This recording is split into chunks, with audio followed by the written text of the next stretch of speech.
Estamos ao vivo mais uma vez aqui na página do Grupo Espírita Casa de João Irmão Francisco. A conversa está tão boa que eu estou até meio enrolado aqui, até com o nome. A Casa de João Irmão Francisco, né, que tem a intenção de levar uma palavra de fé, esperança e conhecimento, principalmente de conhecimento, porque o conhecimento traz todo o resto consigo, né? Quando você consegue adquirir o conhecimento, as outras vertentes do espiritismo vêm junto, né? Tem a evolução, tem tudo. Kardec mesmo diz que a evolução moral é uma consequência da evolução intelectual. Primeiro vem a intelectual. Né?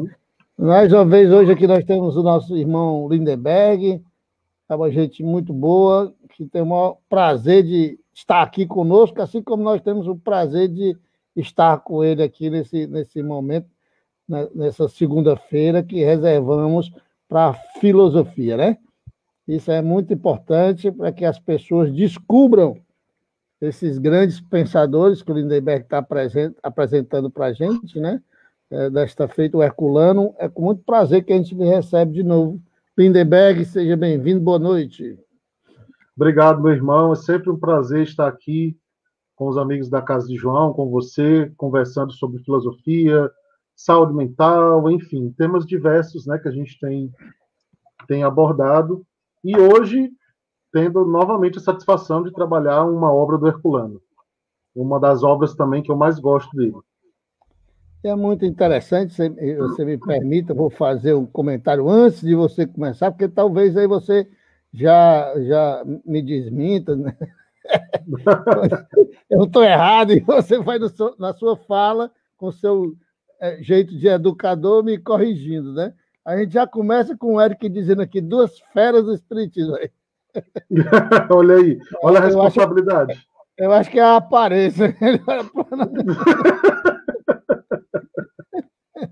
É verdade, viu? Dar boa noite aqui a todo mundo, né, que já está aqui, o Irã, a Selma, Gorete, lá do Lima Campos, o Eric, gente muito boa, hoje veio aqui deixar a sua contribuição para a formação das cestas básicas, acaba gente boa, Olivar, nosso presidente lá, né? Olivar, nós estamos devendo uma conversa sobre aquela live lá sobre fluidos, né? Vamos marcar. Felipe Pedro Leite já está conosco também, está sempre conosco. Arivaldo Montarrão, pessoal do Ágora, gente muito boa também. José Correia, professor José Correia, olha a responsabilidade. Rapaz, a live chega pesou. Foi mesmo. Eu acho que eu vou mais fazer meu comentário, não. Professor Correia, precisamos marcar outra conversa com o professor também, Lindenberg. Vamos marcar um aí para a gente sabatinar ele aqui. Verdade, viu? Fazer um pinga-fogo. Aí é bom, ele é bom. Um dia desse ele estava falando sobre a serpente. Ele, que loucura. O cabo é bom, viu? O cabo é bom, rapaz. Tem muito conhecimento. É muito bom explorar quem tem conhecimento. Por isso que nós vamos explorar hoje. Olha, meu Deus. Okay, meu irmão? Então a gente vai chegando mais a Cristina aí, que acompanha sempre, né? A gente vai, como todo trabalho, toda atividade cristã deve iniciar com a prece, eu farei a prece final, a prece inicial, e no final o Lindenberg faz a prece final, tá bom? Sim? Ok? Aqueles que quiserem nos acompanhar a prece, é o momento em que nós nos ligamos aos espíritos superiores, a certeza que a misericórdia e a bondade deles vai pegar a nossa oração e elevá-la o máximo possível, quem sabe chegue lá no alto. Bom Jesus, querido mestre, divino irmão, agradecemos primeiramente a esta grande quantidade de espíritos que estão conosco aqui nesse momento, na casa de João, irmão Francisco, para junto conosco aprendermos, intuirmos e pensarmos, raciocinarmos sobre esse grande pensador que é o Herculano Pires. Agradecemos a Ti, Jesus, principalmente, por nos dar a oportunidade de estarmos presentes aqui nesse momento, mais ainda, de nos permitir sermos coautores desse movimento que busca a transformação da humanidade. Nossa colaboração é pequena, mas é valiosa, porque ela é com amor, com fé e com esperança, para que, quem sabe, a gente consiga transformar esse mundo num mundo melhor. É a lei do progresso agindo em nós e em todos, para que, juntos, no crescimento, a gente consiga a tão almejada felicidade. Cuida, Jesus, de todos aqueles que se encontram doentes nos hospitais, vencendo, graças a Deus, estamos vencendo esta crise sanitária que tanto perdura. Há 4 meses estamos buscando escapar, sobreviver para dar continuidade ao trabalho. Abençoa-nos, Senhor Jesus, agora e sempre, que assim seja. Que assim seja. Lindenberg, meu irmão. Sim. Devo confessar que eu não li esta obra de Herculano. Mas confesso também que, como Kardec nos intitulou como livre pensadores, a gente busca raciocinar sobre os temas que serão debatidos, até para que a gente possa debater, porque se não debater, se não tiver nenhum conhecimento, fica bem complicado, né? Então, a gente raciocinando sobre o reino, me levou a fala de Jesus, quando ele diz: meu reino não é deste mundo.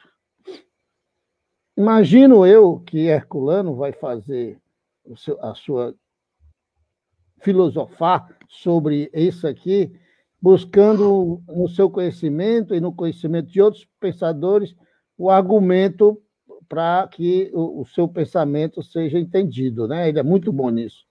Ele é espetacular nisso. O argumento dele é muito embasado, né? Então, eu caco meus botões, não estou querendo aqui jamais me comparar a Herculano, ninguém nem precisa, né? Nem tem como. Eu caco meus botões, pensei o seguinte: o que é que Jesus quis dizer quando disse que o reino dele não era deste mundo? Primeiro de tudo, ele implantou ali um reino, né? E esse mundo que ele fala não seria, no meu pensamento, no meu entendimento, algo sobrenatural. Não seria, ele estaria falando também de outros planetas, nem de outras vibrações, mas sim ele estaria falando do espírito, do ser humano, do coração. O reino de Jesus, que ele fala, deveria ser implantado dentro de nós. É a esse reino que ele se refere quando ele diz que, por enquanto, meu reino não é deste mundo. Então, Jesus coloca aí, nessa frase, a condição evolucionária da humanidade. Não é daquele tempo ainda, porque éramos quase selvagens, né? Então, Jesus prevê que, se um dia o reino dele será em nossos corações, há ali uma evolução gigantesca necessária para se chegar até lá. E nesse processo evolutivo, alguns fatos, algumas situações são quase que imperativas para que nós saiamos da selvageria para a civilização. É necessário que tenham os Átilas, os Alexandres, né, os Mussolinis, o Hitler. É necessário até que haja o Bolsonaro, para que a gente passe pelas experiências e vá crescendo, aprendendo com ela. E vejo que a implantação do reino de Jesus, para não alongar muito, porque senão eu vou comer seu tempo, né? Para não alongar muito a história, vejo que a implantação do reino de Jesus é um reino... Eita, a responsabilidade aumentou, tá?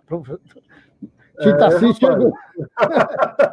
Só aumentando a responsabilidade. Então, eu vejo que a implantação do reino de Jesus é quando nós conseguimos amar o próximo como a nós mesmos.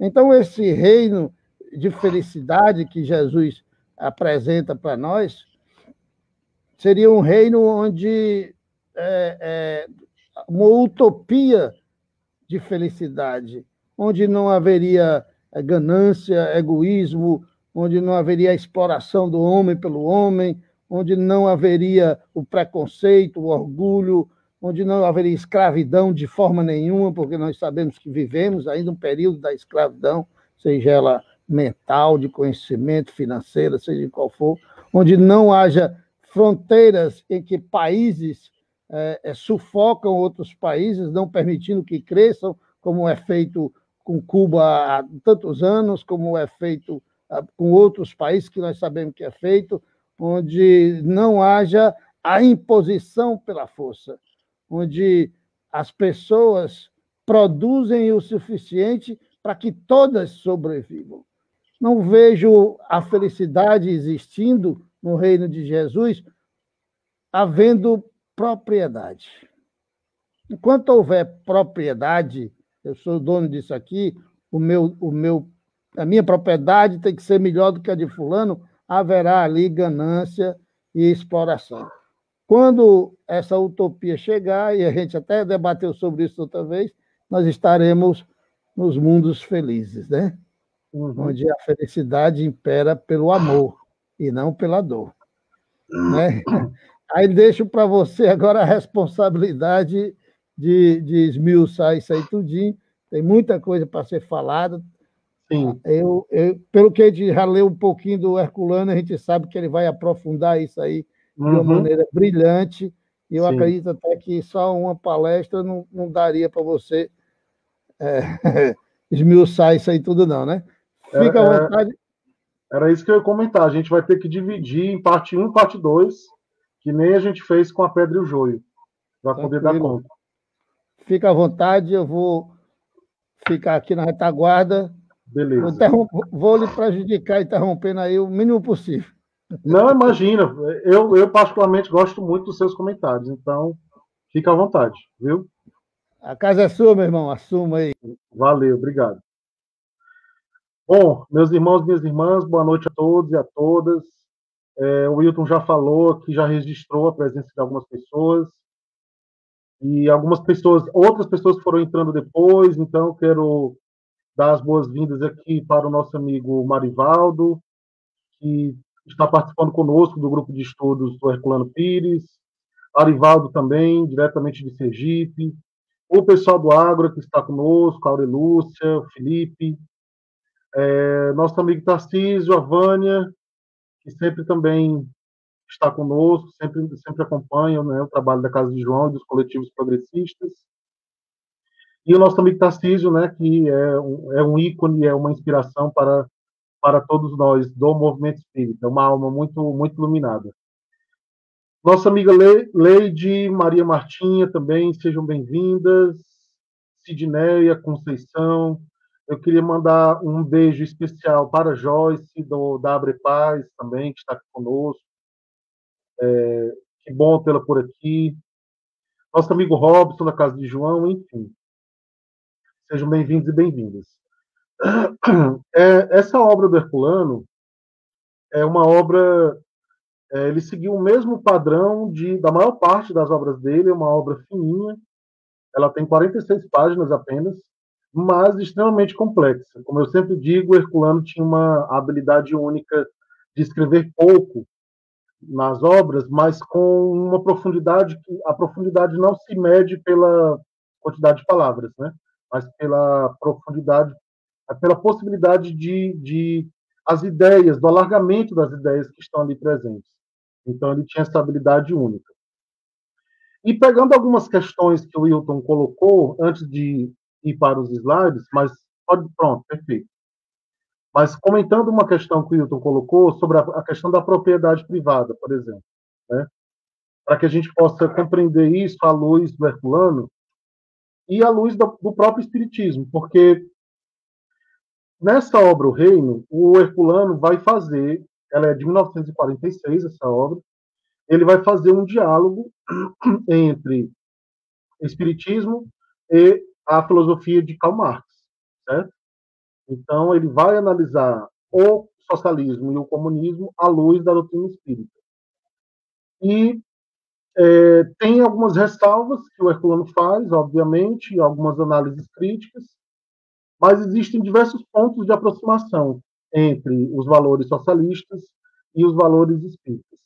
Essa questão da propriedade privada, por exemplo, talvez seja uma perspectiva utópica dentro do socialismo, mas a gente tem alguns indícios na obra espírita, como lá na Revista Espírita, no comunicado do espírito Bernard Palissy, quando ele descreve a situação de superioridade do planeta Júpiter. E ele diz que não falta nada a ninguém. Todos têm, de acordo com a sua capacidade, de acordo com o que a sua aptidão permite conquistar, né? Então a gente vê aí um princípio, um valor socialista presente, que é qual é o valor aí? A possibilidade que as pessoas tenham acesso às coisas, mas a conquista, a ampliação desse acesso vai depender do próprio espírito. Essa é a grande questão. Então, a gente está vivendo num mundo de expiação e prova que nos falta, muitas vezes, o básico, que nos falta o início, que nos falta o necessário. O espírito, muitas vezes, reencarna numa condição em que ele não tem uma condição material de se desenvolver, seja através da educação, seja através do desenvolvimento de uma profissão, enfim. São algumas questões iniciais. Obviamente que o Herculano ele aprofunda mais essa questão que eu estou colocando aqui para vocês. Mas já antecipando, né, que o Herculano faz esse diálogo entre o Espiritismo e Karl Marx a partir desta obra. O Arivaldo faz um comentário muito interessante que eu gostaria já de compartilhar. Compreendo que não podemos atingir o reino por atalhos, mas me pergunto como combater o fascismo atual com o pacifismo, mesmo que ativo. Essa é uma grande questão que está presente não só nessa obra, também do Herculano, mas é um dilema, né? É um dilema para o movimento social, é um dilema para as religiões, é um dilema para todos nós que nos levantamos contra os discursos fascistas. Então, o que nós podemos, enquanto espíritas, né, o que nós podemos fazer para combatermos o fascismo, por exemplo, sem entrarmos no campo da violência contrária ou dos discursos de ódio, enfim. Esse desafio permanece, tanto a partir da análise do Herculano, mas permanece até hoje para todos nós. E aí eu vou deixar essa pergunta. É provável que a gente vá recorrer a ela durante a nossa fala, porque essa pergunta reverbera em diversos pontos que o Herculano traz aqui para nós. Essa obra também tenho que fazer uma outra explicação. Wilton, por favor, passa o próximo e o próximo. Vai para o terceiro. Volta um. Volta. Não, tu está avançando.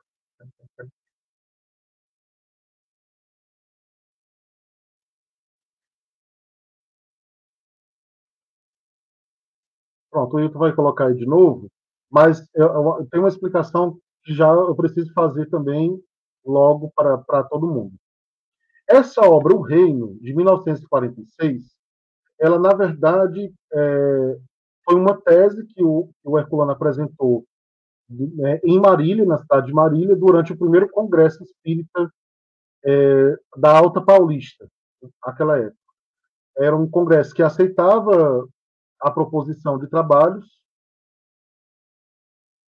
Wilton, volta mais um.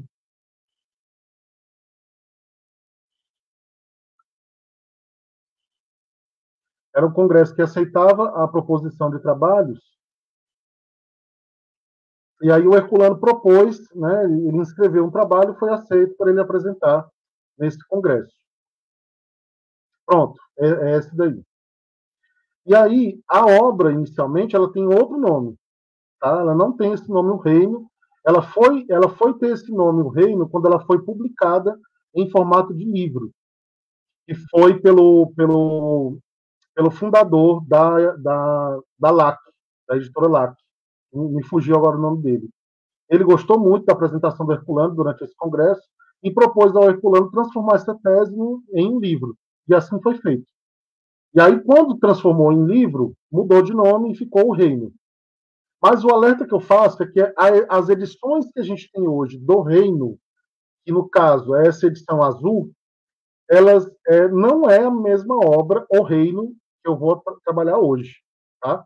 Essa obra, O Reino, em azul, o Herculano escreveu com o pseudônimo de Irmão Saulo, e ele usa uma linguagem poética para falar de temas filosóficos e sociológicos que dizem respeito à constituição do reino, que é exatamente o reino que o Wilton falou, né? O reino prometido por Jesus.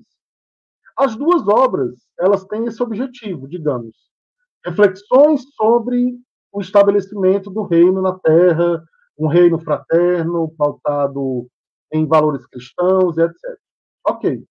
Mas elas são completamente diferentes, propriamente falando, no conteúdo. O objetivo pode ser o mesmo, mas o conteúdo é bem diferente. Essa primeira obra, O Reino, dessa capinha mais velha, né, mais antiga, infelizmente a gente não encontra edições dela que não sejam em PDF. Mas, em todo caso, vale a pena a leitura, vale a pena a consulta, porque a gente vê uma profunda habilidade filosófica do Herculano nessa obra em trabalhar temas complexos, fazendo essa ponte entre espiritismo, socialismo, a filosofia de Karl Marx, né, e o comunismo. Wilton, pode passar, por favor.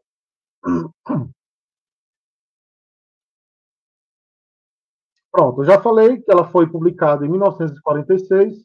O primeiro nome dela, que na verdade era o nome da tese que deu origem a ela, era Espiritismo e a Construção de um Novo Mundo, Estabelecimento do Reino de Deus na Terra.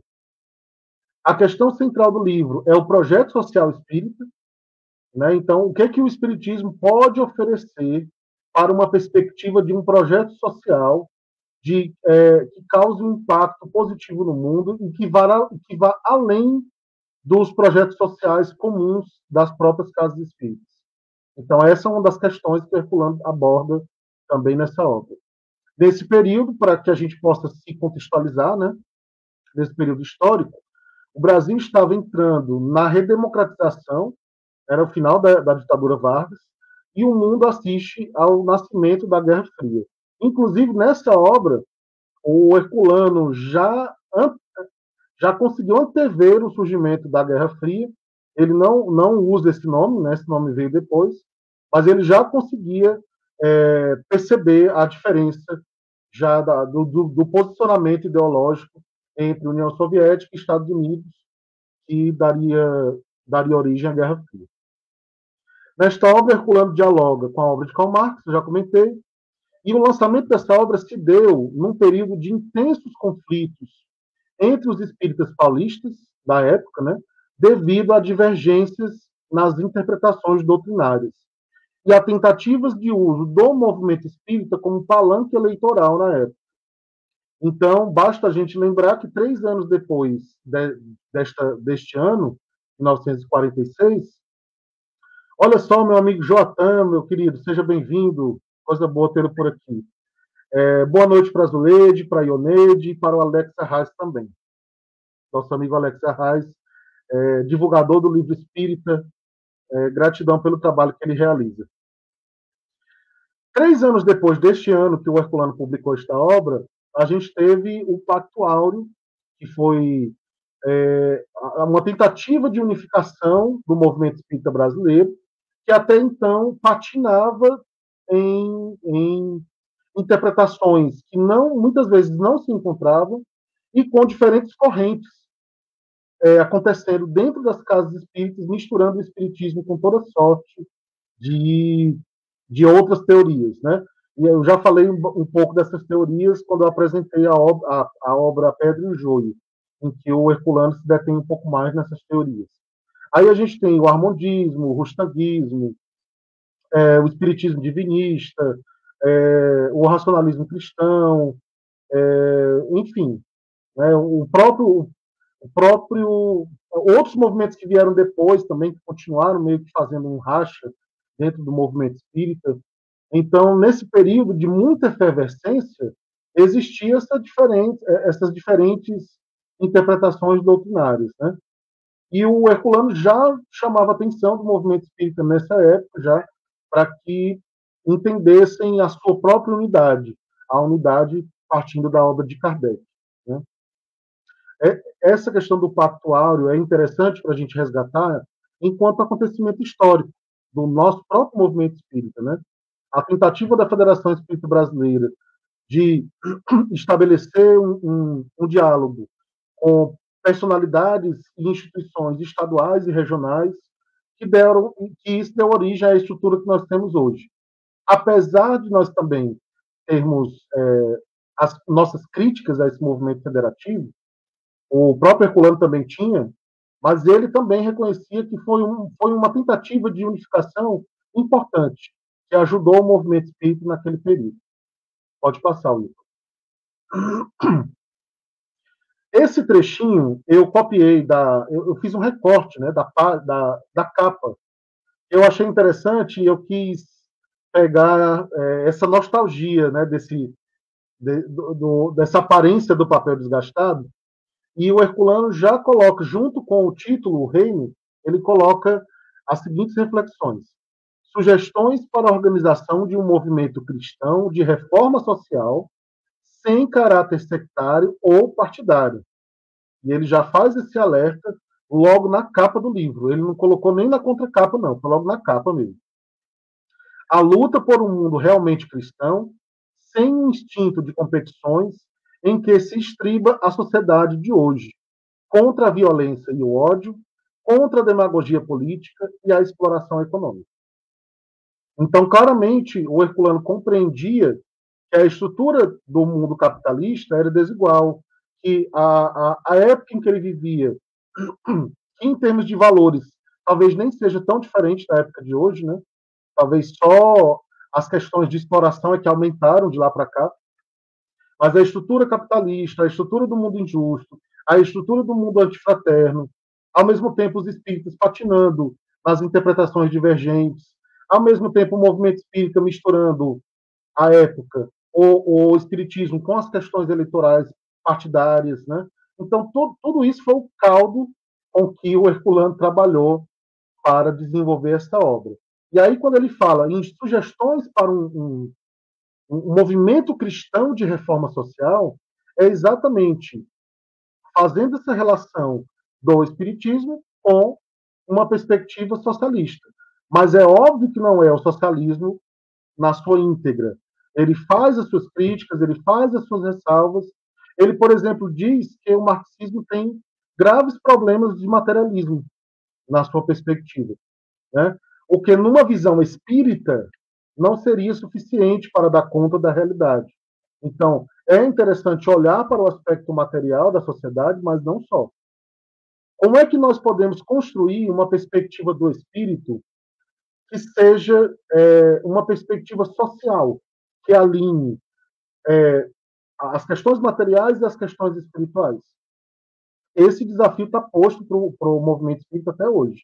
Nós não conseguimos ainda desenvolver uma ideia que consiga alinhar as duas coisas. Ou o movimento espírita vai para uma espiritualização que esquece as perspectivas do mundo material, ou existe também um movimento de fazer o sentido contrário, de envolver demais o espiritismo com as questões materiais, ao ponto de identificá-lo com questões partidárias, como a gente viu nas eleições de 2018, mas nos anos anteriores também isso aconteceu muito dentro do movimento espírita. Eu também vou falar um pouco sobre isso. Pode passar, Will. Aos que desejam, aí outro trechinho que ele traz também no interior do livro, né? Também fiz questão de fazer o recorte da página amarelada. Aos que desejam realmente compreender e seguir os princípios cristãos, em meio ao torvelinho político e social dos nossos dias, conservando-se, como assinalava Tiago, isentos da corrupção deste século. Então, esse é um desafio que permanece para nós até hoje. Como que nós podemos desenvolver perspectivas de atuação política a partir do Espiritismo?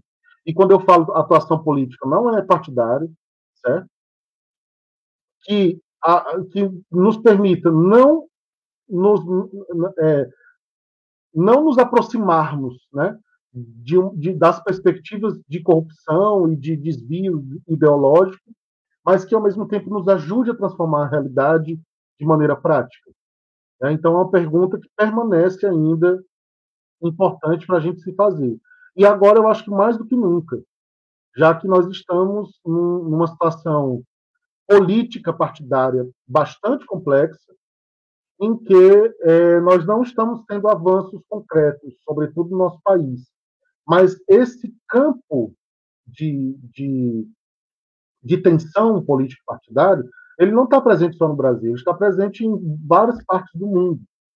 A gente vê, por exemplo, agora na pandemia, a extrema-direita, que está de olho em voltar a tentar crescer, por exemplo, né, ela fica o tempo inteiro tentando politizar as situações que ocorrem na pandemia com o intuito de se projetar. Isso é um movimento ideológico pernicioso, porque você não está preocupado em fim com a população, você está pensando em se projetar.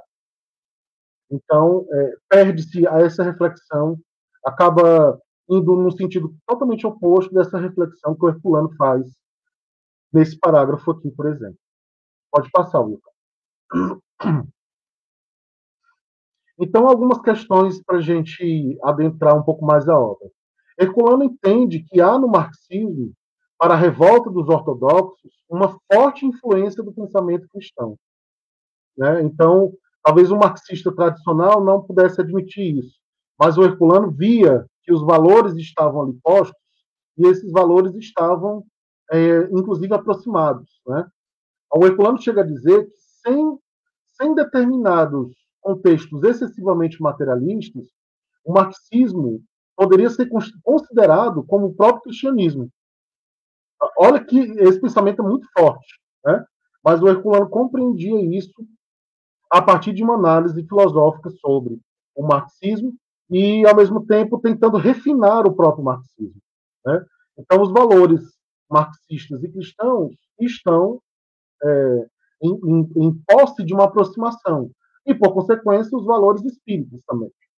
A grande questão, que aí o Herculano faz esse alerta, né, é o que foi feito com isso.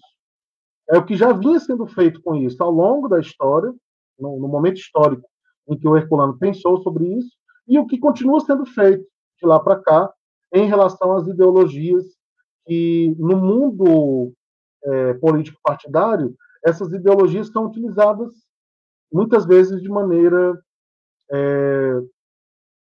com interesse próprio, digamos assim, com interesse de determinado grupo, e não com interesse mais amplo. Né? Nosso amigo Francisco, seja bem-vindo, meu querido. Ele diz o seguinte: mesma divisão acontece aqui nos Estados Unidos. O povo está dividido, graças a Donald Trump. Exatamente. A gente vê a situação que aconteceu também nos Estados Unidos, também desses discursos e desse uso desenfreado de discursos que não têm o objetivo de pensar no todo da população, mas de defender determinados vieses. Né? Nossa amiga Joyce diz o seguinte: muito obrigado a vocês por trazerem esta reflexão corajosa e tão necessária para que o movimento espírita dê um passo além na sua missão de transformação social efetiva. Herculano é um estudo necessário. Exatamente. O Herculano, ele olha para essa relação dos valores socialistas e espíritas com muito critério. Né? Ele fez um estudo aprofundado sobre isso, assim como o próprio Leon Denis, quando o Leon Denis também escreveu a obra Socialismo e Espiritismo. O objetivo é refinar a ideia e ver o que é que pode contribuir para a nossa efetiva transformação social. Então, vai além das questões utópicas, vai além do mundo ideal, vai além da questão partidária e vai além do materialismo. Então, esses 4 elementos, o Herculano tenta superar na reflexão que ele faz entre marxismo e cristianismo. Né? E aí ele diz, o amor é a única força capaz de eliminar a exploração, a escravidão e a violência. Riem disto os marxistas. E aí ele está fazendo a crítica aos marxistas mais ortodoxos, né, mais ferrenhos. Aferrados à visão primitiva de Marx, que foi um lúcido analista da sociedade de classes, um arguto observador do mundo egoísta e ateu da burguesia capitalista, mas jamais se libertou da visão dos conflitos econômicos para estudar o homem em si, nas suas possibilidades básicas mais profundas e reais. Esse trecho eu considero um dos mais importantes do livro, porque ele remete, para a gente fazer uma comparação, né, aquele item do Livro dos Espíritos, em que o Kardec pergunta se a produção das riquezas fosse distribuída de forma igual, totalmente igual para todas as pessoas que estão encarnadas, né, qual seria o resultado disso? E os espíritos se colocam contra essa divisão igualitária desta forma. Né? Primeiro, fazendo o alerta de que a divisão diminuiria tanto a possibilidade de cada um que já impactaria, por exemplo, em pesquisas que precisam ser financiadas por grandes volumes de recursos. Né? Mas, ao mesmo tempo, é importante também citar que a visão espírita é uma visão de justiça social.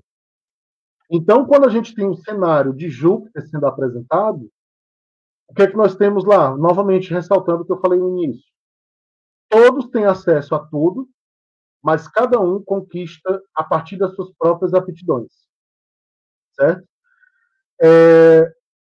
Nós não temos na descrição de Júpiter, enquanto planeta superior, por exemplo, a existência de classes sociais. Nesses moldes, como a gente vivencia das classes que foram fundadas através da exploração histórica, como nós temos aqui no mundo de expiação e prova. Né? Então, nós não temos classes nos mundos superiores, nós não temos...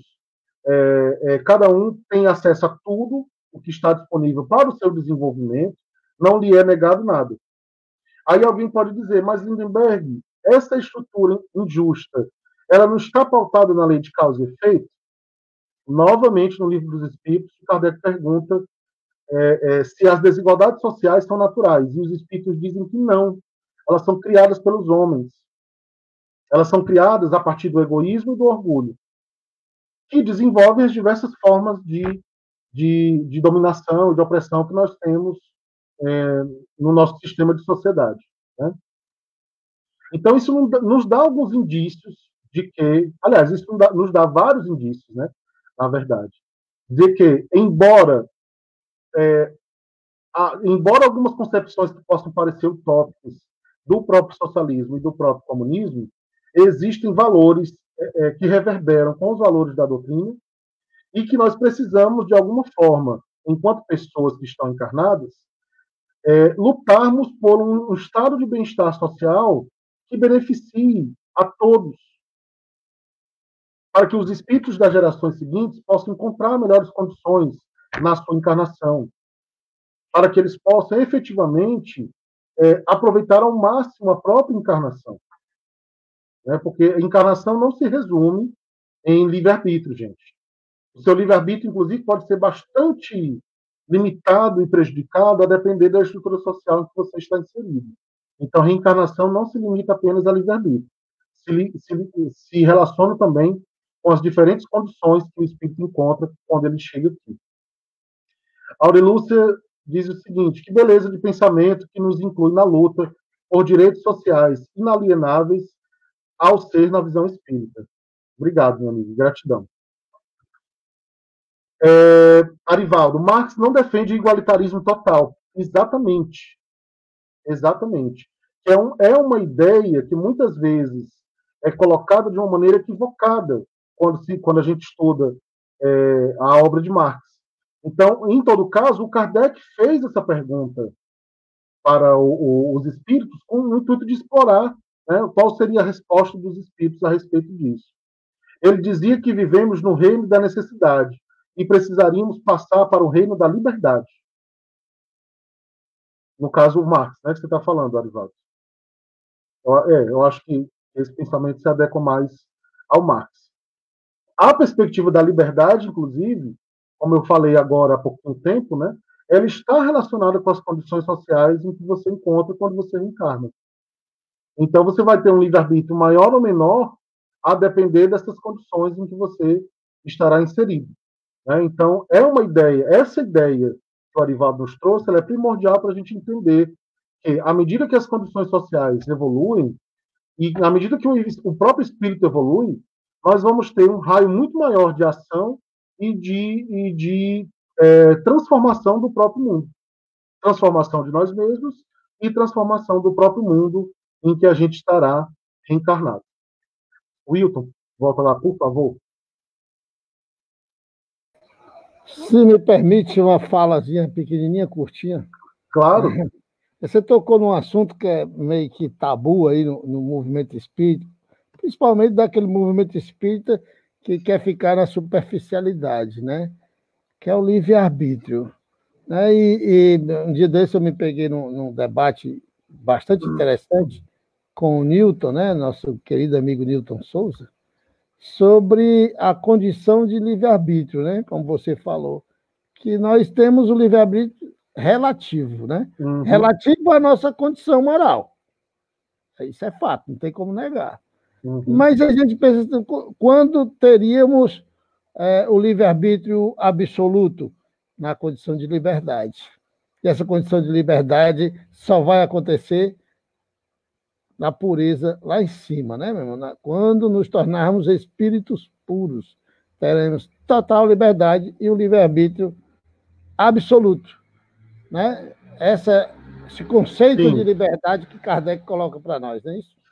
Pronto, mas eu queria comentar o seguinte, que além da limitação do próprio espírito, quando a gente reencarna, nós encontramos os contextos sociais e culturais de cada época que limitam ainda mais o nosso raio de ação.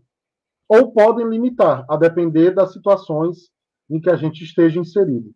Então, ao transformar a sociedade nessa perspectiva do reino que o Herculano traz, a gente também aumenta a liberdade de ação do próprio espírito na vida encarnada.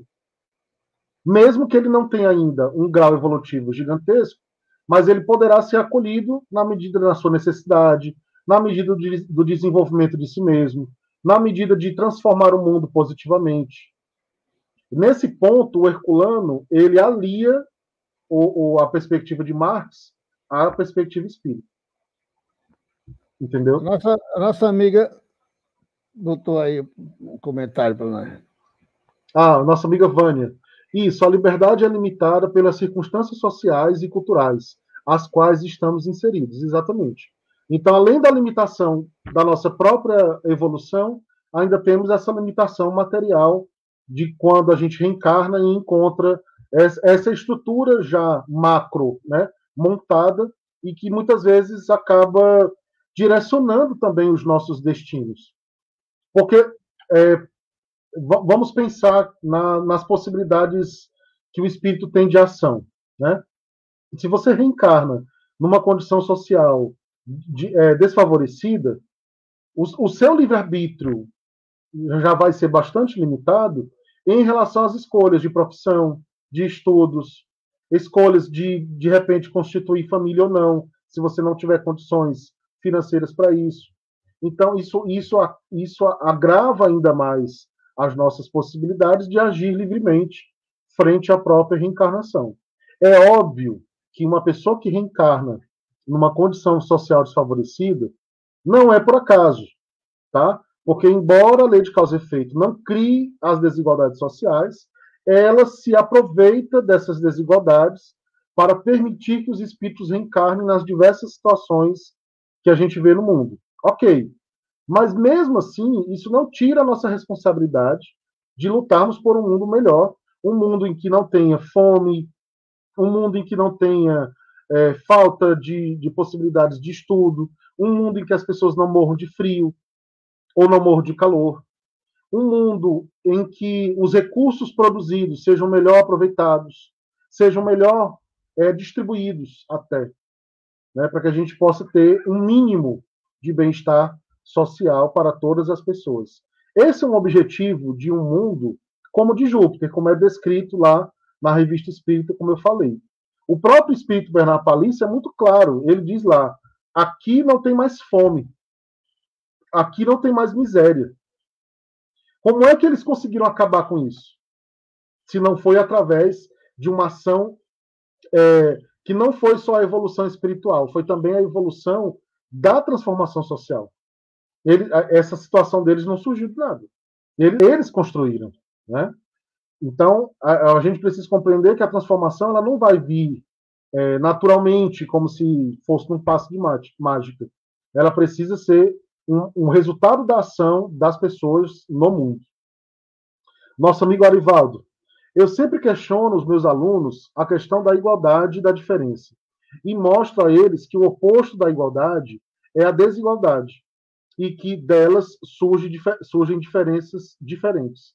Perfeito. É exatamente, Arivaldo, exatamente isso. A desigualdade ela vai ser o oposto, né, da igualdade nesse sentido, principalmente quando a gente aplica esse contexto no âmbito da sociedade, no âmbito da cultura, né? E aí essa perspectiva também dos diferentes, aí eu vou fazer um seguinte comentário, que tem a ver também com esse comentário do Arivaldo. Nós temos nas pesquisas decoloniais um conceito que a gente chama de marcadores da diferença, que são as características que compõem as nossas diferenças no mundo, né? Heterossexual, homossexual, branco, negro, indígena, homem, mulher, espírita, o católico, umbandista, enfim.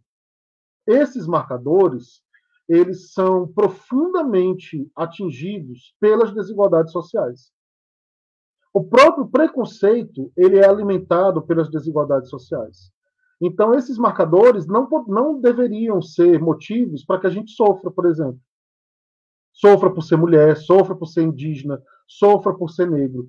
Numa perspectiva espírita mais ampla, isso não deveria ser justificativo. Mas como a gente já vive num mundo desajustado, as pessoas se utilizam desses marcadores para ressaltar a superioridade ou inferioridade de uma pessoa. Essa foi a lógica de funcionamento, por exemplo, que deu origem ao nazismo.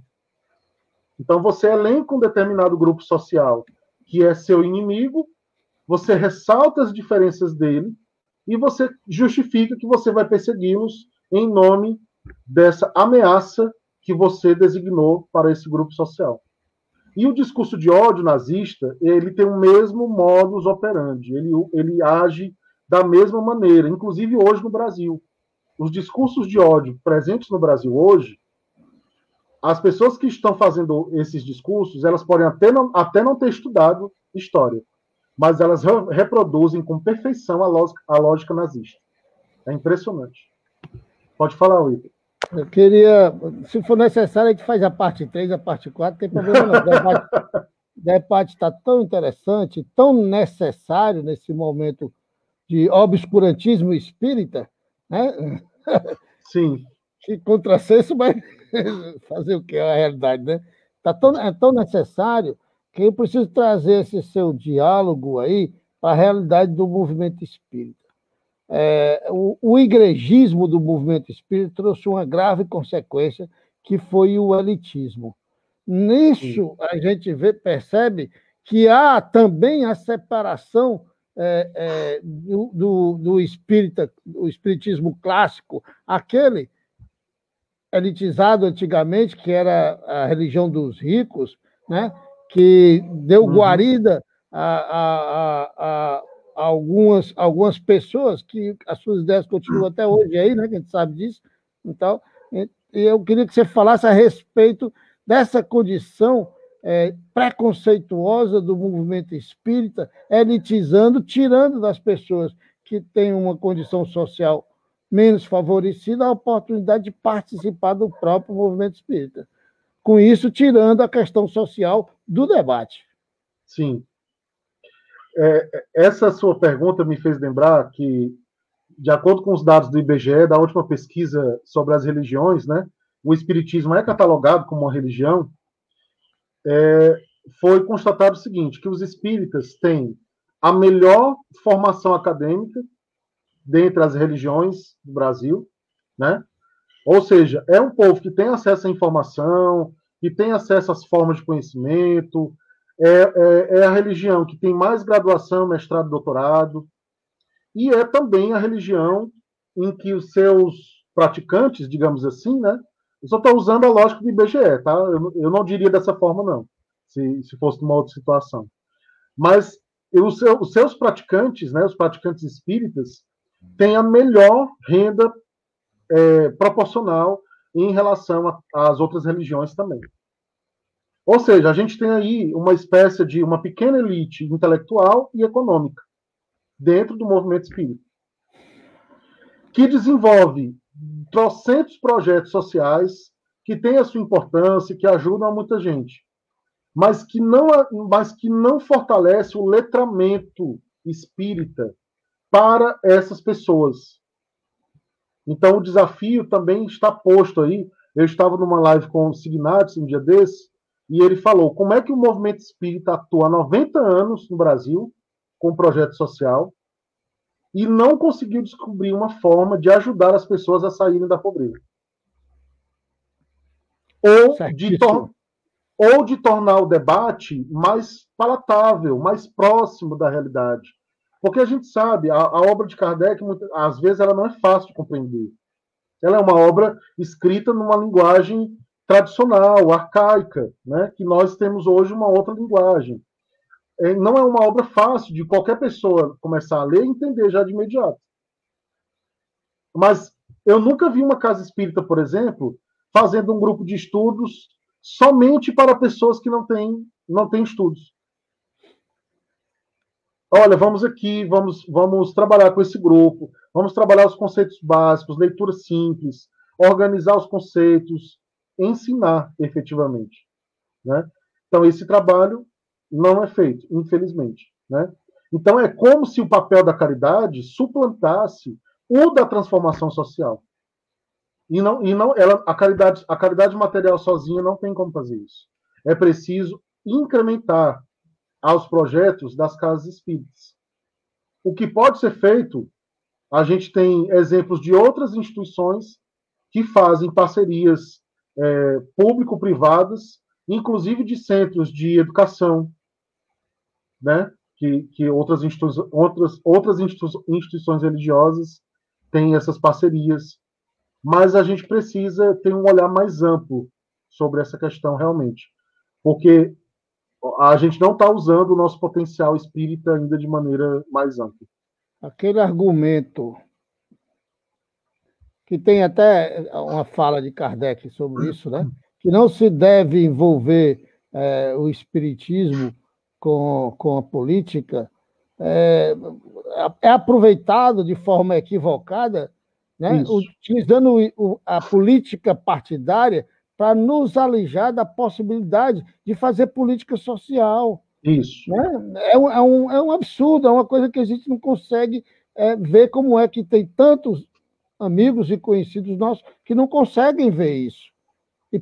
E entram nesse argumento com a maior razão do mundo. Sabe? Eu já perdi alguns amigos por causa disso, né? Infelizmente. Sim.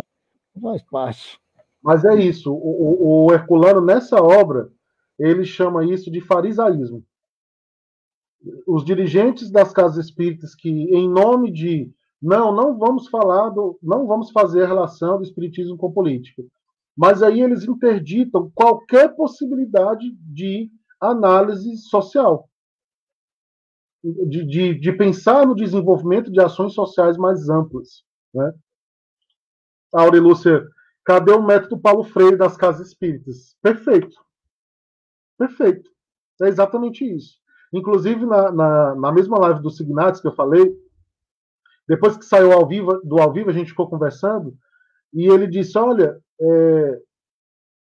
uma casa espírita, por exemplo, que quisesse se reconhecer como um centro de estudos, ela poderia dar um nome que não seja de um espírito. Ela poderia fazer uma homenagem a um filósofo, a um pensador, ao Paulo Freire, né? Casa Espírita Paulo Freire, por que não? Uma casa espírita que quisesse estudar as obras espíritas aliadas a esses outros pensadores, como o próprio Herculano, por exemplo, ela poderia fazer. Mas se tem muito aquela lógica de que vamos estudar somente determinados recortes, não é nem determinadas obras, determinados recortes para a efetivação do trabalho. É usar um potencial que a gente tem em nossas mãos e a gente ainda não acordou para isso. O Arivaldo fala, a própria pedagogia espírita, exatamente. A pedagogia espírita é uma grande desconhecida do próprio movimento espírita. Uma ideia, né, uma área de conhecimento pensada pelo Herculano, ampliada pela Dora Encontro e por outras pessoas que trabalham com ela, a partir da Associação Brasileira de Pedagogia Espírita, mas que é uma grande desconhecida ainda do movimento espírita mais amplo. A pedagogia espírita, por exemplo, ela poderia ajudar nessa questão metodológica, nessa questão da relação do espiritismo com o mundo. O Herculano ele faz esse exercício na obra Pedagogia Espírita. Ela não surge do nada. Ela surge da relação do espiritismo com as diferentes áreas do conhecimento. Né? Então, o Herculano conseguiu exercitar o que o Kardec tanto recomendou. O estudo racional, estabelecer as relações do espiritismo com as áreas do conhecimento. O Herculano fez isso de forma incrível. Wilton, por favor, volta lá.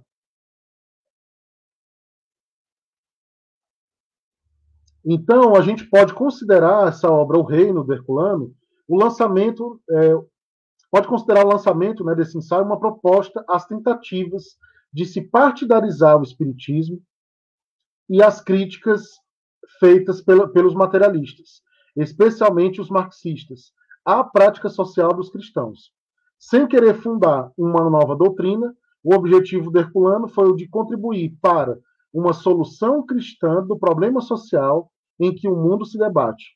Segundo ele mesmo, né, esta publicação não se destina apenas aos nossos companheiros de espiritismo, mas a todos os que sinceramente trilham os caminhos cristãos, através de qualquer das religiões organizadas ou mesmo fora de qualquer religião. Pode passar.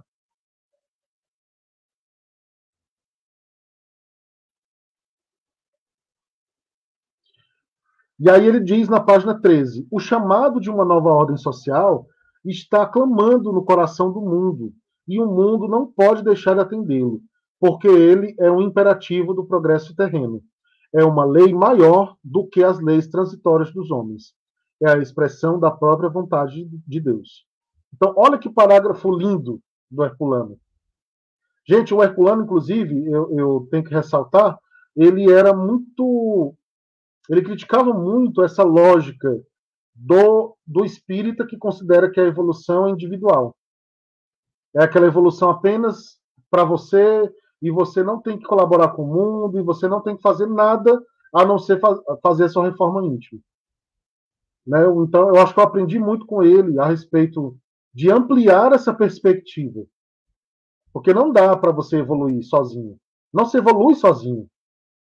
Não dá para evoluir como eu vou aqui me encastelar, né, vou cuidar da minha reforma íntima e automaticamente eu vou estar depois melhor espiritualmente. E a minha atuação no mundo, como ser no mundo? O próprio Herculano fala isso numa outra obra dele, que é a Introdução à Filosofia Espírita. Nós somos seres no mundo. Então, não tem como a gente evitar de se relacionar com o mundo.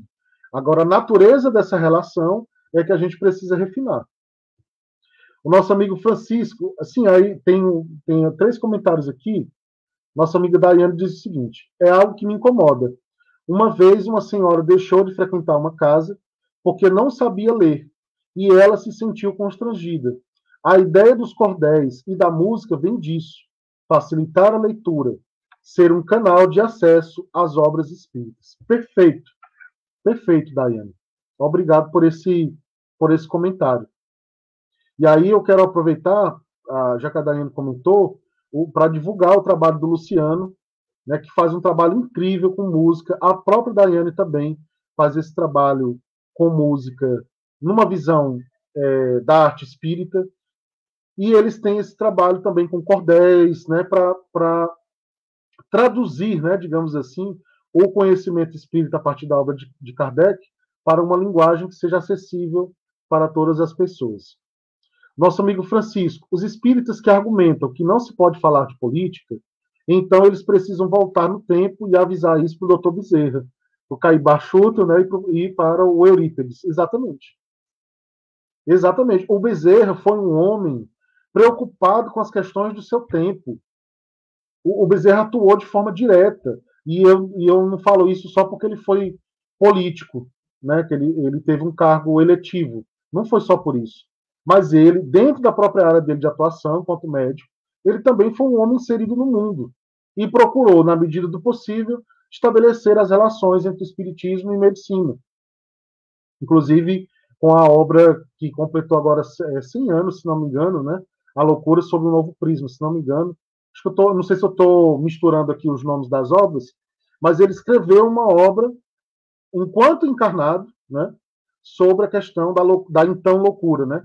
Que hoje não se chama mais, a gente não chama mais dessa forma. Nosso amigo Arivaldo, parece que foi escrito para hoje. Perfeito. Essa obra de Herculano, se a gente editasse ela novamente e publicasse hoje, e não dissesse que ela foi publicada em 1946, ela cumpriria o seu papel de forma perfeita. A nossa amiga Vânia, uma espécie de solipsismo da evolução. Perfeito. Perfeito isso. Então a gente precisa quebrar com essa lógica. E a gente só vai conseguir quebrar com esse aprofundamento de estudos de autores como Herculano que viram além do que o próprio movimento espírita conseguiu ver na sua época. Né? Pode passar, Wilton, por favor. E aí ele diz na página 14, a maioria dos espíritas no Brasil e no mundo encara como uma necessidade vital e inadiável a transformação da ordem social monstruosa que domina a Terra. E ai de nós espíritas, se assim não acontecesse, porque então já teríamos submetido a nossa doutrina e o próprio Evangelho do Cristo às injunções transitórias de um mundo em falência, negando-lhes o papel fundamental que lhes cabe na construção de um novo mundo. Né? Então, um alerta que brilhando na nossa frente, né? Quando Herculano diz, e ai de nós espíritas, se assim não fosse. Ou seja, e ai de nós se nós não tivermos essa preocupação com a transformação da ordem social. Porque isso é inerente à própria doutrina que nós professamos. Né? Pode passar, Wilton. E aí ele faz um contraponto que eu considero muito interessante na página 26. Não devemos envolver o espiritismo na luta em glória da política, certo? Mas ele está falando aqui da política partidária. Seria cometermos um erro amargo de tristes consequências. Mas não devemos também permitir que os espíritas continuem transviados no terreno político, servindo muitas vezes aos interesses de grupos antagônicos. Então, o que aconteceu no Brasil em 2018 foi exatamente isso. Mais de 1 milhão de espíritas votaram num projeto de governo, se é que a gente pode chamar assim, porque sequer um projeto foi apresentado, né? Mas um projeto de governo que veiculava discurso de ódio e interesses antagônicos ao próprio espiritismo. E ainda assim, 1 milhão de espíritas votou nesse projeto. Então, o que foi que deu errado na perspectiva dos espíritas a olharem para a sua doutrina e, ao mesmo tempo, olharem para sinalizarem, flertarem com um projeto que, em seu modo de operar, por exemplo, tem diversos elementos nazistas e fascistas.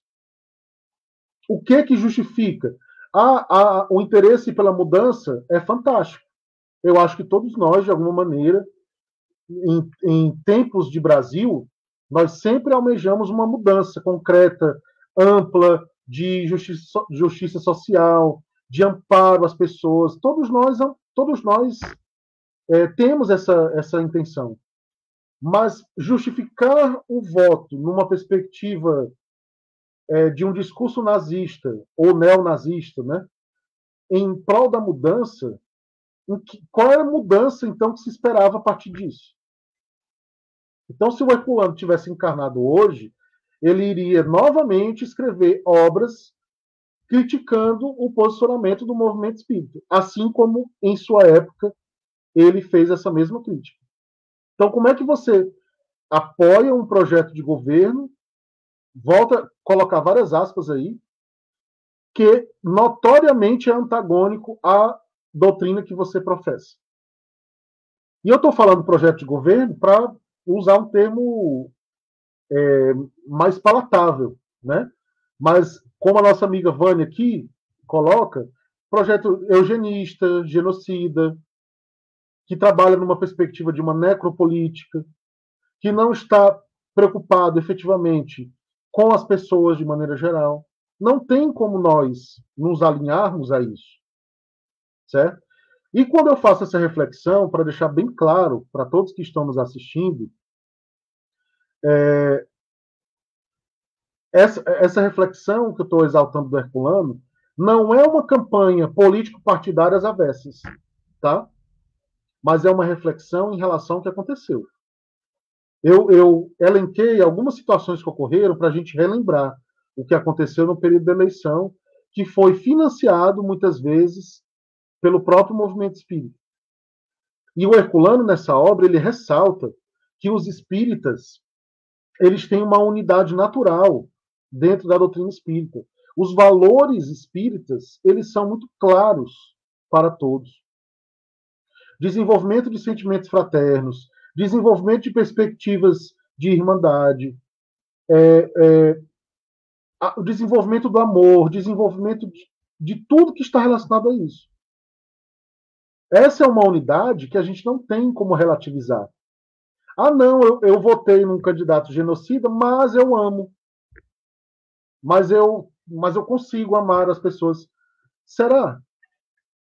Até que ponto essas relações na necessidade de desenvolvimento desses sentimentos não foram maculadas por essa lógica que se estabeleceu na política partidária e os espíritas envolvidos nisso? Porque é curioso, teve todo esse movimento em que os espíritas estiveram envolvidos, né? E eu não vi nas eleições anteriores o movimento espírita envolvido. Não vi. Porque as pessoas que apoiaram esse projeto poderiam dizer: ah, mas vocês apoiaram, vocês fizeram um movimento para candidato A, B ou C. Quando que o movimento espírita se envolveu com político partidário desta forma, como foi em 2018? Eu não lembro.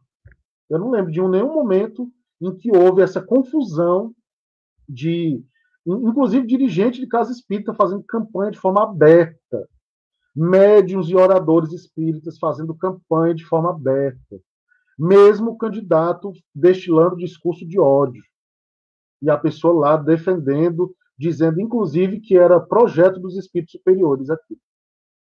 Não dá para entender. Então, o Herculano, estando entre nós atualmente encarnado, ele seria mais uma voz a criticar essa lógica que o movimento espírita, parte do movimento espírita desenvolveu. Nosso amigo Arivaldo diz o seguinte: Bolsonaro tem um projeto de instaurar uma sociedade do Bang Bang, onde a arma resolve tudo. Pois é. É uma ideia também que está recorrente, né, nessa perspectiva da necropolítica, infelizmente. Wilton, pode passar, por favor.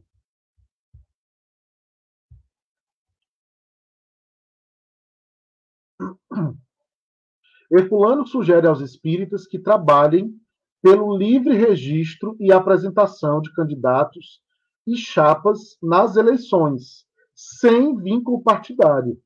O Herculano entendia, né, que o vínculo partidário gera obrigações que violentam, muitas vezes, a consciência dos candidatos. E isso é a representação da política partidária brasileira. Então, ele não vê, por exemplo, o problema em uma pessoa espírita querendo contribuir com o cenário político que ela se candidate. Ele não vê problema nisso. Mas ele sugere que os espíritas não se vinculem a questões partidárias, como a gente bem sabe e concordo, né? Devido a essas obrigações que muitas vezes suplantam a própria consciência dos candidatos, suplantam a própria perspectiva, por melhor que seja, de alguns candidatos. Hoje eu debati com um amigo pelo WhatsApp sobre a promiscuidade que existe no sistema político brasileiro, né?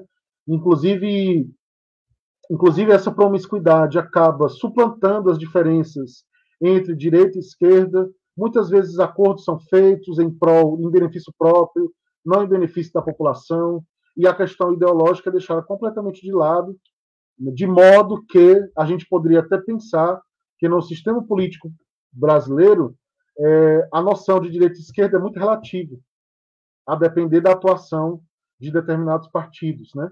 Então, o Herculano faz esse alerta também para nós. Ao mesmo tempo, ele condena a identificação destes candidatos livres com o próprio movimento espírita. E ele diz, eles teriam que candidatar-se sem pedir que se votasse neles por serem espíritas. E em época de voto não obrigatório, ele conclama a todos a participar das eleições e não deixar de votar. Ou seja, ele conclama que a gente não fica alienado ao processo anterior e ao processo da votação como um todo, né? A gente teve recorde de abstenções nas últimas eleições. E isso também colaborou com esse cenário caótico em que a gente está vivendo agora.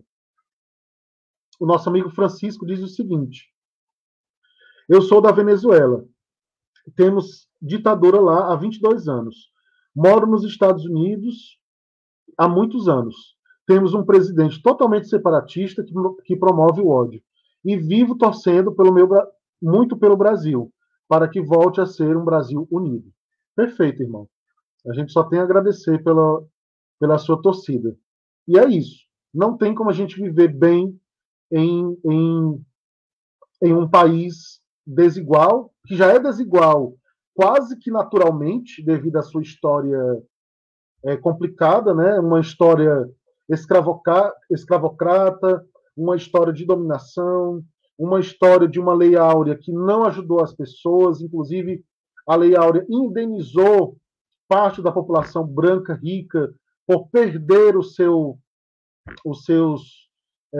objetos, né? Os objetos que lhe davam essa riqueza, e a população negra foi relegada a uma perspectiva de subalternidade, de fragilidade social.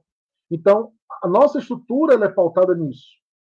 Então, não tem como a gente ficar feliz de viver num país desta forma e ainda tendo projetos que aumentam ainda mais essas desigualdades, né?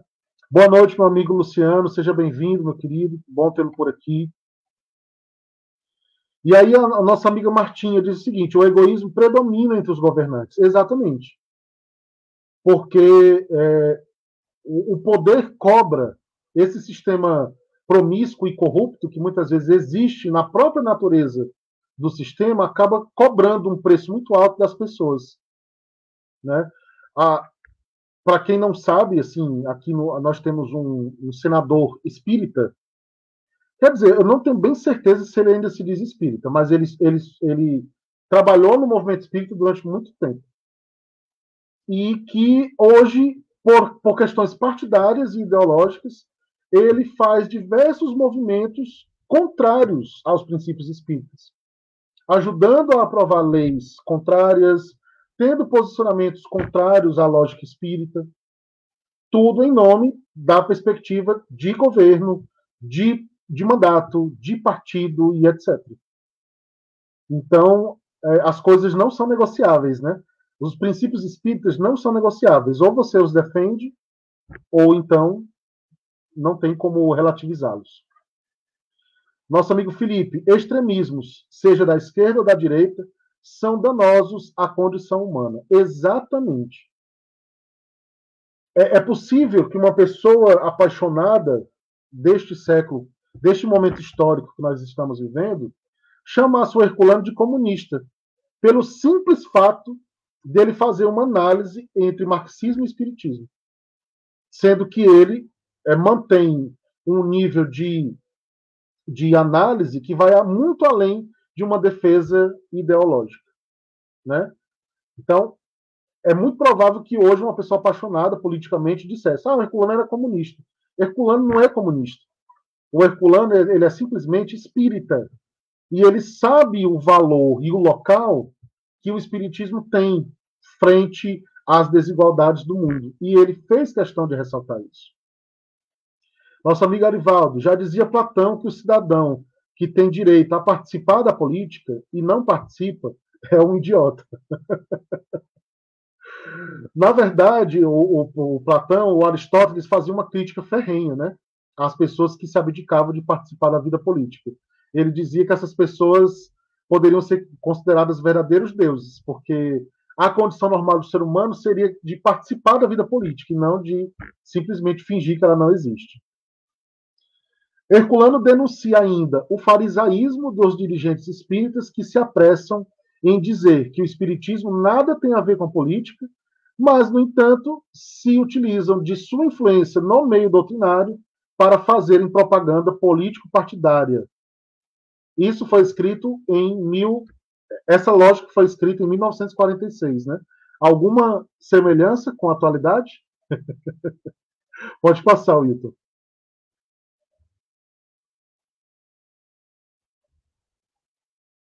E aí, para relembrar algumas situações que ocorreram nas últimas eleições e que tem a ver diretamente com a reflexão que o Herculano faz nessa obra O Reino. Tivemos uma parte do movimento espírita fazendo campanha político-partidária de forma clara, à luz do dia, sem nenhum receio, fazendo essa ação, né? Conhecido médium espiritualista, eu digo espiritualista porque ele não se identifica mais como espírita, mas ele também se projetou dentro do movimento espírita, psicografando obras, né? Então conheci, mas eu não vou dizer o nome dele para não dar palco para ele aqui. Conhecido médium espiritualista que psicografou, entre aspas, obras que demonizam o socialismo e justificam a campanha partidária da última eleição.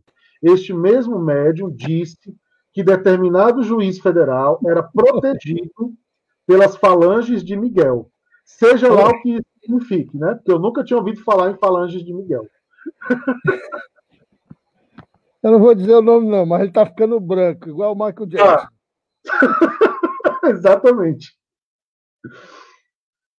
Esse comentário do Wilton, que ele está ficando branco, é porque esse cara, ele começou um embranquecimento dele mesmo, talvez para tentar ser mais aceito numa perspectiva com medo de racismo, não sei, né? Se é que isso faz algum sentido na cabeça dele. Mas ele começou um embranquecimento da pele dele, colocou cabelo, porque ele é calvo, né? E ele mudou completamente o jeito dele de falar, para ele também ser mais aceito, não sei aonde. Então ele fala, ele parece que nasceu no sul e no sudeste. Ele não parece nordestino. Então ele mudou completamente a persona dele para ele ficar mais palatável na lógica dele, evidentemente, né? Ser mais palatável a esses estereótipos. Eu não sei por quê, sinceramente. Não sei por quê. E aí ele psicografou essas obras. Eu não vou dizer também o nome da trilogia, porque são 3, viu? São 3. Obras de 2018 que foram produzidas numa perspectiva espiritual, foram psicografadas, mas que elas são bem questionáveis. Só a partir dessas ideias aí que eu já coloquei, elas já se tornam bem questionáveis. Aurelúcia, quem será esse médium? Pois é, eu não vou dizer para não fazer propaganda para ele. Mas a pista que eu dou é, ele não se diz mais espírita hoje.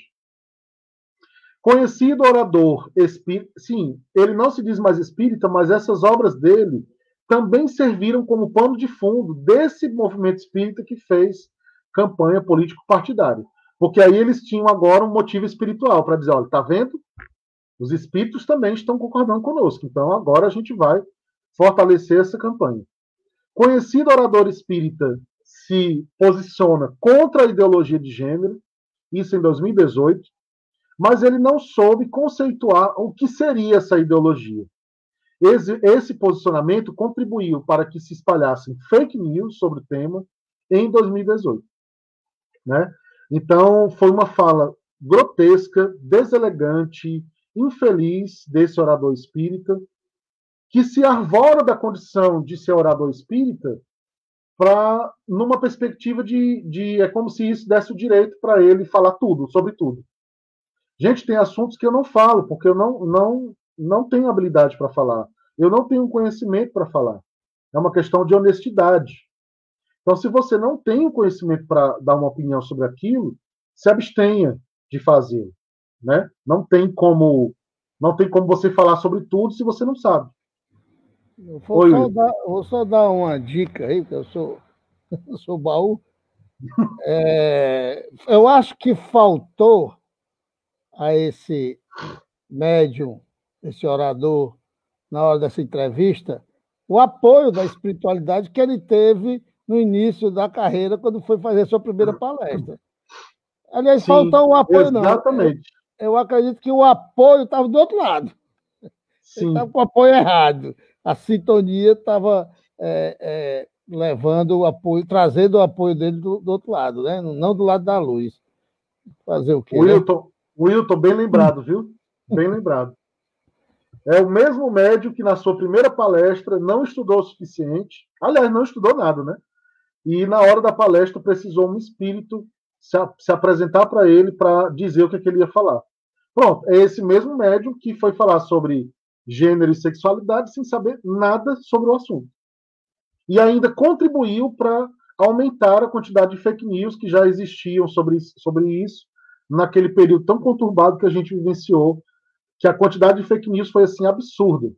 Né? A produção ainda continua bastante volumosa. Mas ainda bem que os mecanismos de controle também aumentaram. Né? A Vânia está dizendo, deve ser porque esse médium não leu a obra Pele Negra, Máscaras Brancas, de Frantz Fanon. Exatamente. Ele fez um processo de autoembranquecimento para, talvez, numa perspectiva na cabeça dele, de ele ser aceito, ou sei lá, ser melhor recebido, não sei. Mas ele se descaracterizou completamente em relação à figura que a gente conhecia. Está se perdendo, triste, está caindo num delírio mesmo. É uma pena. Precisamos orar por ele, porque, na verdade, pois é. Exatamente, Francisco. É isso que acontece. E, por último, parte do movimento espírita divulgou toda sorte de fake news sobre Chico Xavier ter supostamente previsto a ascensão de Bolsonaro.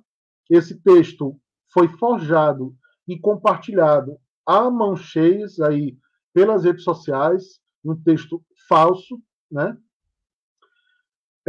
E sobre Moro ser reencarnação de Emmanuel, o que também não faz o menor sentido, nem pelas características de Emmanuel, e muito menos pela cronologia que o próprio Chico explicou do período em que o Emmanuel reencarnaria. Mas isso também, independente dessas informações que eu estou falando, isso foi compartilhado aos montes como sendo uma verdade plena e absoluta. Arivaldo, não existe ideologia de gênero, e sim estudos de gênero, exatamente.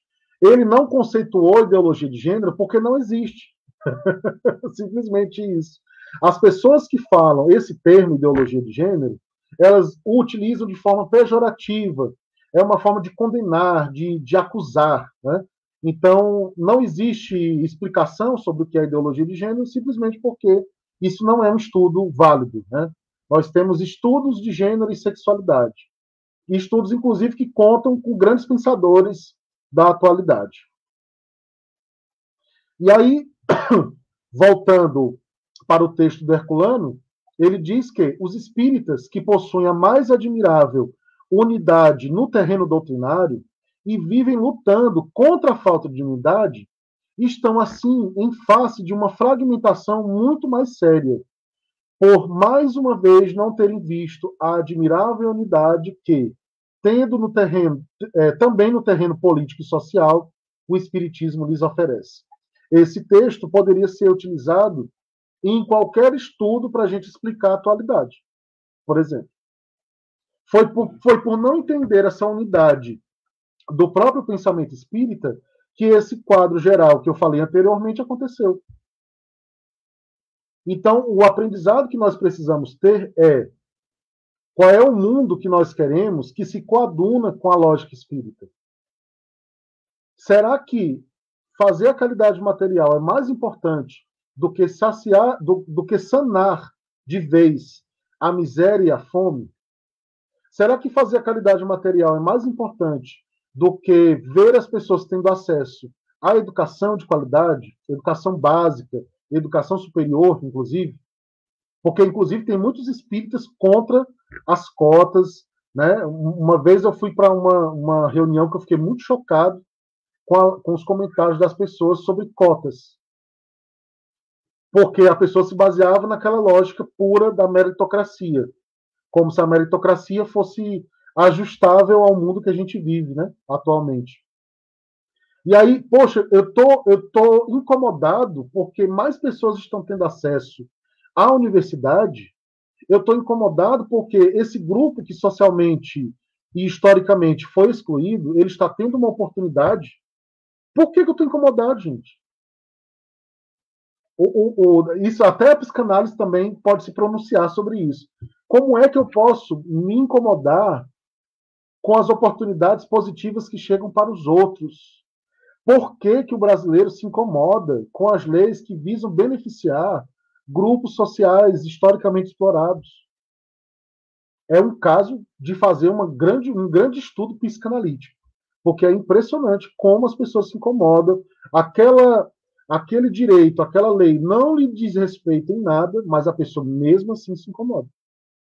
Porque ela cria uma visão ideal de como deveria ser e não de como as coisas são, efetivamente. É muito complicado isso, né? Nosso amigo Luciano, na dúvida, pense o que o Cristo faria no meu lugar. Exatamente. O que o Cristo faria, o que o Espiritismo diz, o que o Kardec faria, são questões que a gente pode sempre trazer à tona antes da gente ficar apoiando projetos de genocida por aí. Wilton, pode passar, por favor. A gente está encaminhando para o encerramento. Na página 15, o Herculano diz o seguinte: o mundo precisa transformar-se. Sua ordem atual é injusta e bárbara, materialista, baseada no instinto de competição e não no espírito de fraternidade. E aí, esse parágrafo faz alusão ao capítulo 17 da Gênese, quando Kardec diz que a luta desse período de transição que a gente está vivendo é a luta entre as ideias retrógradas e as ideias progressistas. E aí ele diz, quais são as ideias retrógradas? Todas as ideias antifraternas, todas as ideias de preconceito, todas as ideias separatistas, as ideias de orgulho, de egoísmo, de sensualidade.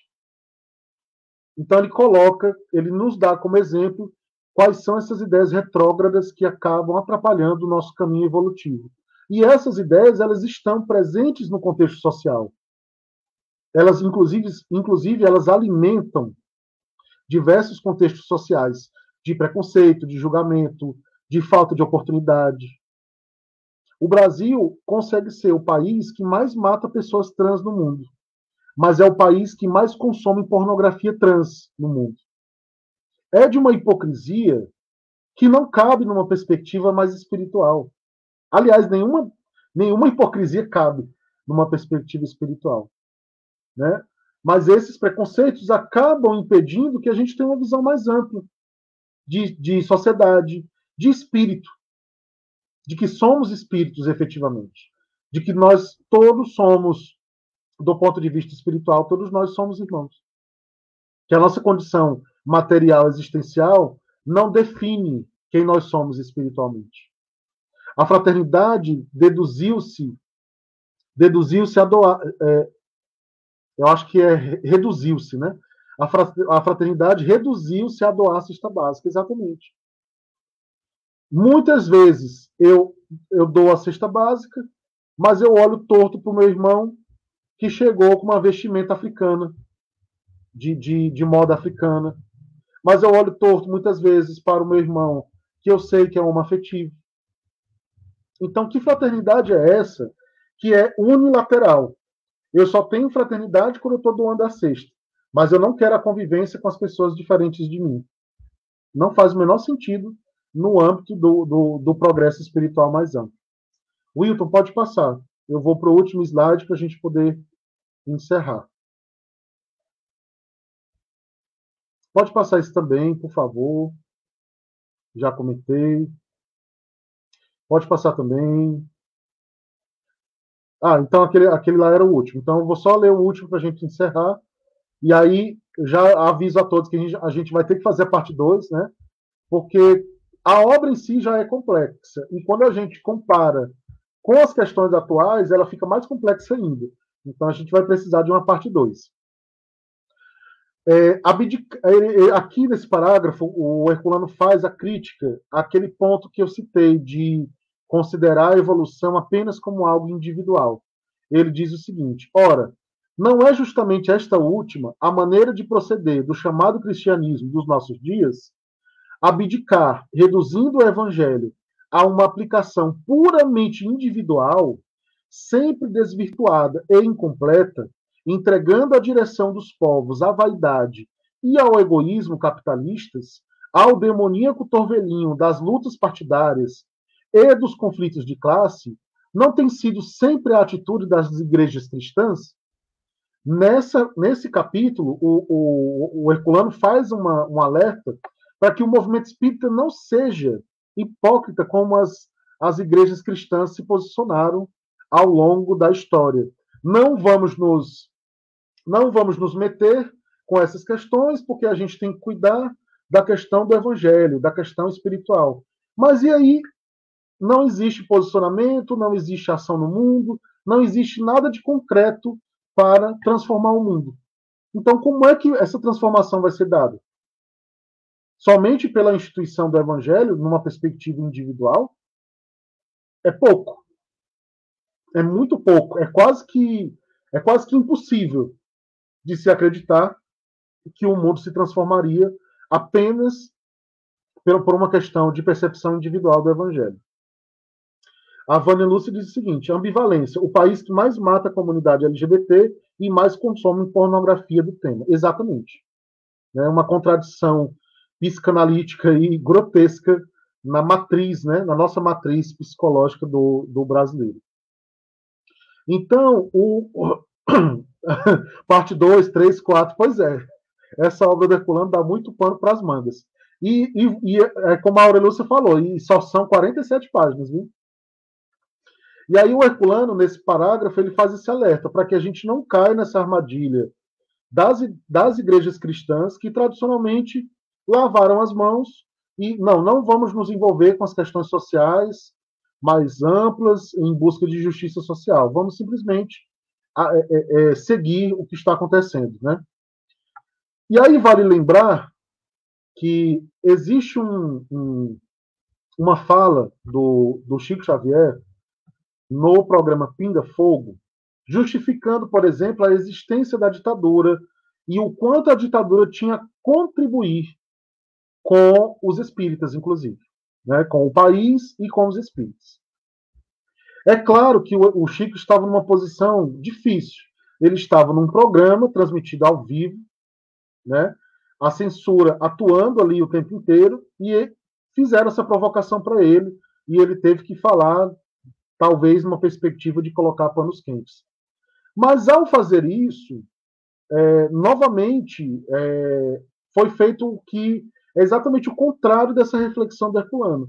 Né? Não vamos nos posicionar por receio, por achar que vai ser complicado se a gente der a nossa opinião e etc. Enquanto isso, a injustiça está ali acontecendo embaixo das suas vistas, né? A gente vê que, ao longo da história, grandes pensadores e pessoas que transformaram o mundo, elas somente fizeram porque elas se posicionaram.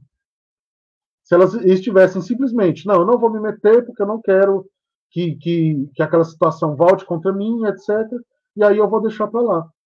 Mas será que isso é o ideal, numa perspectiva de transformação mais ampla? Me parece que não, né? Veja, eu não estou demonizando o Chico por ter tomado essa atitude, tá?